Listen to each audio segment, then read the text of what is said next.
Lisa Boulder retired around the same time as Clark and Martin left, and they handed the team to Jan Jansen. So, Caitlin Clark calls out a questionable referee decision in the Iowa game. Let's take a look at this, folks, because Taylor Strimlo would get a block in this game, and it was filthy.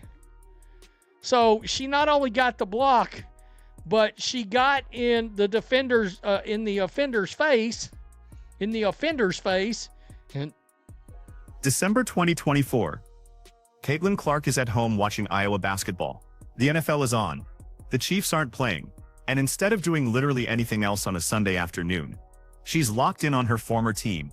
Then Taylor Strimlo gets a massive block, flexes once, walks away, flexes again. And the referee calls a technical foul for showing emotion, for celebrating a defensive play. And the most famous female athlete in the world decides she's seen enough. So Caitlin Clark, she let them hear about it. No way they just gave Strimlo a tech for that. Laughing emojis. Refs have to let the girls show emotion. No way they just gave Strimlo a tech for that. 3 laughing emojis. Refs have to let the girls show emotion. Caitlin Clark just publicly eviscerated Big Ten officials on social media. Not a vague subtweet. Not a cryptic comment. A direct call-out with 2.8 million people watching. And the reaction was immediate. Because this isn't just about one technical foul in one December game. This is about a pattern that's been suffocating women's basketball for years. And let them hear about it. And I thought, well, that's just a little Dikembe Mutombo kind of fire for you folks that have watched the NBA back when the NBA was good. That he used to wag his fingers. He literally made a Geico, I think it was a Geico commercial out of it that ran for like a decade. Check this out. Their defensive rating is 21st in the country, and their offensive rating is 25th in the country. It's a great block by Ava Hyden. Okay, so she gave a little flex. Look at this. Taylor got a little flex when she's right. Let's establish what actually happened here. Iowa versus Fairfield. December 15th, 24. Fairfield isn't some cupcake opponent they're supposed to blow out by 40. This is a legitimate program that went 59-5 over the previous 2 seasons, with back-to-back NCAA tournament appearances. They're ranked 21st defensively, 25th offensively. This is a real game. Taylor Strimlo gets a clean block, flexes her arms once in celebration, turns to walk away, gives one more flex. Standard basketball emotion. The kind of thing you see in every NBA game, every college game, every pickup game at your local gym. And the official immediately hits her with a technical foul. Caitlin Clark, let me clear this up for the Big Ten officials, the refs. The most popular female athlete in the world just, how am I going to put this without it sounding bad? Nah, fuck, bleep it. I almost said F it. I really did. Caitlin Clark just shit all over you. Yeah. Honestly, just blasted you in the space. You just got the GOAT equivalent of the Death Star blowing you up on social media. Watch the coaching staff's reaction in that clip. Jan Jansen, Iowa's head coach who took over after Lisa Boulder retired, is genuinely confused. She's asking what the technical is for, because there's no taunting. Strimlo doesn't get in the opponent's face. She doesn't say anything. She flexes her arms in celebration of a defensive play, and immediately moves away from the action. This is the exact kind of emotion that makes sports compelling to watch. And it gets penalized. Yes, 911, I would like to report that. Cook up, GOAT. This is going to break X. Cue the unhinged haters frothing at the mouth. Ugh. I'm a boy Sneaky Pete with the thumbs up. Yeah, all she was doing was hulking up. Yeah, she did a Hulk smash situation. You know when Hulk smash, you got those green, fake green. I used to have a pair of those. Those were cool. That's back when Marvel was actually, a thing. Back before Disney really ruined it. Wow. Yeah. Oh. The comments section on Caitlyn's post tells you everything about how fans are processing this. What are we doing? Everyone's so soft these days. They're practicing so they can officiate the WNBA. That last one hits different because it's pointing at a real problem. The over-officiating of emotion in women's basketball isn't just annoying. It's creating a viewing experience that feels sanitized compared to what fans are used to watching. When Dikembe Mutombo used to wag his finger after blocks in the NBA, it became iconic. Nike built commercials around it that ran for a decade. That celebration became part of basketball culture. But in women's basketball in 2024, you get a technical foul for flexing your arms. Yeah. What are we doing? The W is now trying to figure out how to fine you for this tweet. It wouldn't shock me. Yeah, that's sad. Caitlin Clark did lose her puppy, by the way. They lost her dog. I saw her comment on it. Man, that's terrible. That's terrible. It's terrible. Man. And Caitlin Clark knows this intimately. She spent 4 years at Iowa dealing with this exact officiating philosophy. She got technical fouls for showing emotion after big plays. She got criticized for celebrating too much, for being too demonstrative, for having too much fire. Meanwhile, male players doing the exact same things were getting praised for their competitive spirit and passion for the game. The double standard isn't subtle, it's glaring. And now that she's established as the biggest name in women's basketball, she's using her platform to call it out publicly. They're practicing so they can officiate the WNBA. That's the next generation. Is that the next generation of WNBA? Right here. Auditioning for the WNBA. They will fit right in. They will fit right in. Seriously. Exactly. These are weak officials. Not a good look for the Big Ten. Refs are weak. Everyone's so soft these days. Flex on that ass. I mean, honestly, come on. Yeah. That was a nice little block, too, by the way. She hulked up. I thought it was good. I saw that and I was like, oh, yeah, I'm making a video on that because Caitlin Clark just smashed referees into oblivion. And we were all here for it. Tell me what you think. As of right now, I just checked. No debt, no deals in the CBA. No more updates. They haven't extended it. Getting a little interesting out there. Getting late early, as they say. Peace. I'm out. Here's what makes Caitlyn's comment so significant. She's not some random fan complaining about officiating. She's the face of women's basketball. She's the player who brought unprecedented attention to the WNBA. She's the reason casual sports fans started paying attention to women's basketball. When she posts something, it doesn't just get seen by her followers. It gets picked up by sports media outlets, debated on television, discussed on podcasts. She has genuine influence, and she just used that influence to publicly criticize how officials are managing emotion in women's basketball. The response from fans was overwhelmingly supportive. The GOAT equivalent of the Death Star blowing you up on social media. Little indie boy sneaky peeked with the thumbs up. People weren't just agreeing with her take on this specific call. They were celebrating the fact that she was willing to say something publicly. Because players usually can't do this. Active players who criticize officiating get fined. They get warned by the league. They face consequences. But Caitlin isn't an active player right now. She's in the off-season. She's watching from home.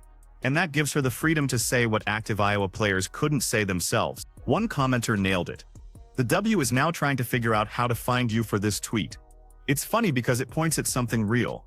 The WNBA has been notoriously sensitive about criticism of officiating. They've fined players for comments that were far less direct than what Caitlin just posted. But what are they going to do here? She's not criticizing WNBA officials. She's commenting on a college game. She's not under WNBA jurisdiction during the off-season for social media posts about other basketball leagues.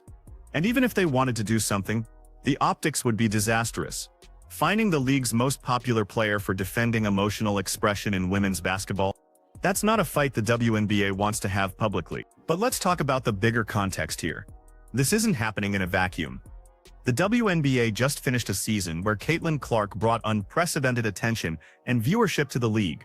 Games she played and averaged 1.78 million viewers on ESPN networks. The Indiana Fever went from being one of the least-watched teams in the league to must-see television. And a significant part of her appeal is her competitive fire. The way she celebrates big shots, the way she shows emotion after clutch plays, the way she competes with visible passion, that's part of what makes her compelling to watch. And officials spent all season trying to suppress it. Iowa won this game 86-72. Taylor Stremlow's block was a momentum play in a competitive game against a quality opponent. That celebration should have been a highlight moment. Instead, it became a controversy because an official decided that flexing your arms constitutes unsportsmanlike conduct. And that decision reveals a fundamental misunderstanding of what makes basketball entertaining. Fans don't tune in to watch emotionless execution of basketball skills. They tune in for the drama, the passion, the human emotion that comes with competition. When a player makes a great defensive play and celebrates, that's not disrespectful to the opponent. That's genuine competitive joy. That's the kind of moment that makes sports worth watching. And when officials penalize that, they're not protecting the integrity of the game. They're making it less compelling. Think about the position this puts players in. You make a great play. Your instinct is to celebrate. But you have to immediately suppress that instinct because you don't know if this particular official is going to consider your celebration excessive. So you learn to mute your emotional responses. You learn to celebrate less demonstratively.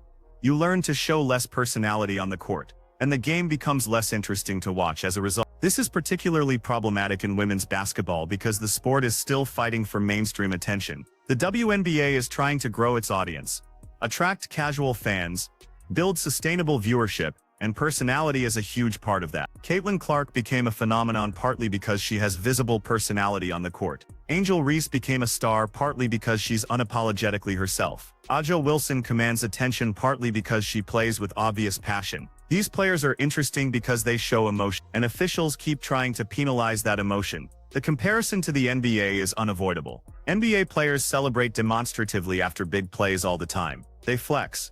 They talk trash.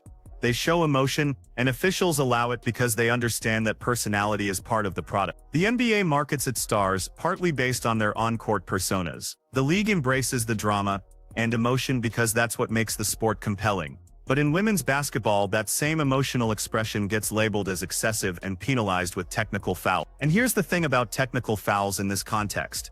They're not just about the individual player. In a close game, a technical foul gives the opponent a free throw and possession. It can swing momentum.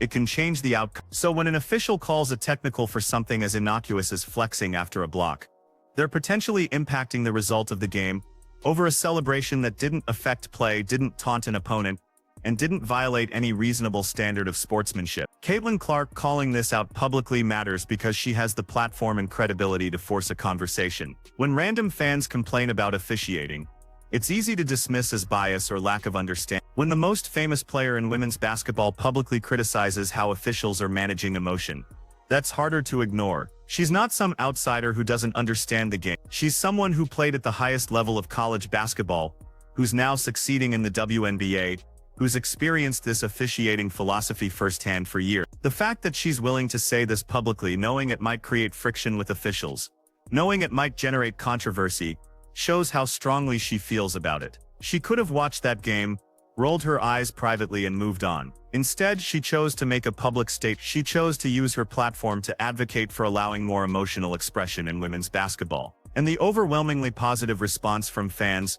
shows that this resonates with how people actually want to experience the sport. This also connects to broader conversations about how women athletes are expected to behave compared to male athletes. Women are often expected to be more composed, more gracious, more humble. When they show the same competitive fire that male athletes show, it gets labeled as attitude problems or poor sportsmanship. This isn't just about basketball officiating. It's about the different standards applied to women's emotional expression in competitive context. The Iowa program is in an interesting spot right now. They just lost Caitlin Clark and Kate Martin to the WNBA. Lisa Bluder retired.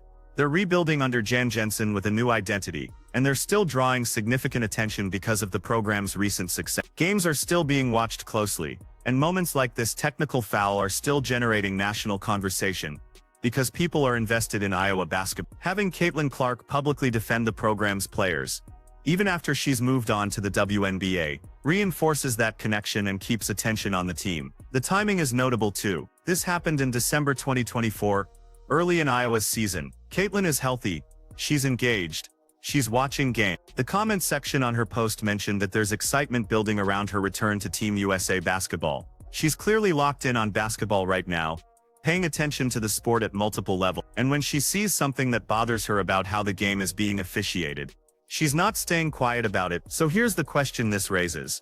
Does this actually change anything? Does Caitlin Clark publicly criticizing this technical foul lead to officials allowing more emotional expression? Or does it just generate conversation for a few days before everyone moves on and the same officiating philosophy continues? The honest answer is probably somewhere in between. One social media post isn't going to fundamentally transform how women's basketball is officiated, but it does add to a growing chorus of voices pushing back against over-officiating of emotion. It does put officials on notice that their decisions are being scrutinized by the most prominent figure in women's basketball. And it does validate what fans and players have been saying for years about the double standard and how emotional expression is managed. What happens next season when Caitlin Clark is back on the court and she makes a big play and wants to celebrate? Are officials going to be more lenient because they know she's publicly advocated for allowing emotion? Or are they going to be more strict because they feel like they need to assert authority? That dynamic is going to be fascinating to watch. Because this isn't going away, the conversation about how much emotion should be allowed in women's basketball is going to continue. And Caitlin Clark just made it clear which side she's on. So was she right to post this? Absolutely. Should more prominent players be willing to publicly call out problematic officiating trends? Definitely.